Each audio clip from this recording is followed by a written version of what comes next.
yettare Lexeiba TV arti yewtidde moɗon e calcalselte muɗum ɗo kadi ha joni gowɗen ko wadde no kewnoɗon waɗirde ni gummiɗen ko daral joni en jiito yeyoɓe tewɗo way alay saago noon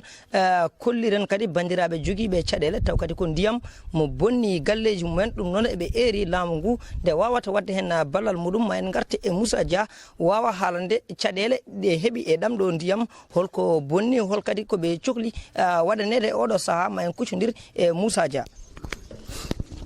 Assalamu alaikum warahmatullahi bandiraɓe on calminama e dental TV on calminama on Allah jokku balɗe moon minen de toɓo ngo ɗeɗo balɗe fof demande fof min ɗanaki kadi min deeƴani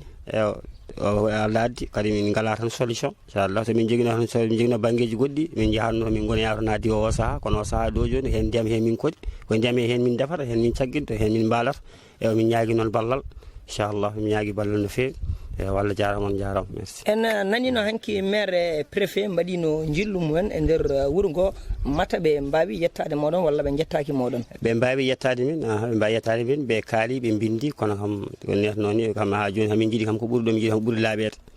kuuɓe jamin fof nana jañi ɗum fof min jiiɗi hen ballal inchallah. Eyyi eɗen mbiya maire e préfet yoɓe mbat ko ballal mabɓe ko ɓuuri yawde yaccade eɗen gandi ɗiɗo galleji ɓe koɗi ko saɗa ndiyam oɗo saaha ɓe ɗanota ko jammayi ñalawma ɓe koɗi koye nder ndiyam ɗum noon eɗen eeri laamu ngu nde wawata wadde hen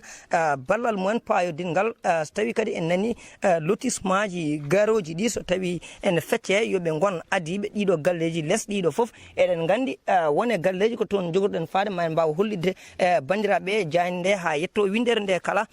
so tawi ballal ne ɓuura wawde arde yo ardoro e ɓeɗo miskineɓe eɗen gandi ɗum ɗo ko tampere mawde no fewi ɗam ɗo ndiyam yo Allah hanan men ɗam taw kadi wonana men kadi ndiyam taw kadi ɓuural e ɓamtare taw kadi wooda kadi Allah walla men taw kadi ala ko bonni no fewi ɗum noon eɗen eeri maire nde wawata wadde ballal mum jaccingal ko fate ɓeɗo en jii ɓe ngala hay to ɓe leeli gueɗe mabɓe foof ɓe ɓe cagguinata koye nangue ɗum noon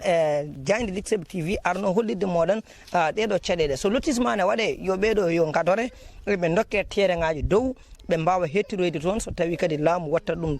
jeeyi public watta ɗum jeeyi public ko kanum andi ɗum ɗon kam mbawɗen wiide laamu ngu tan ko yo daranoɓe ɓe gandede